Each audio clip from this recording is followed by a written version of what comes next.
How to unfollow groups on Facebook app. Unfollowing groups on Facebook app is a very straightforward and easy process. And here is how to do it. First of all, open the Facebook app on your mobile device and make sure that you are logged into your Facebook account. Now, once inside the Facebook app, all you have to do is tap on the three dashboard option available at the bottom right corner of your screen, mentioned as menu option available there. Tap on it and navigate to the Facebook menu section.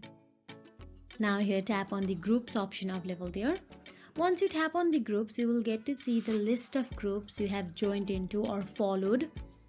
Now all you have to do is look for the group you want to unfollow. Here I am tapping on the random one.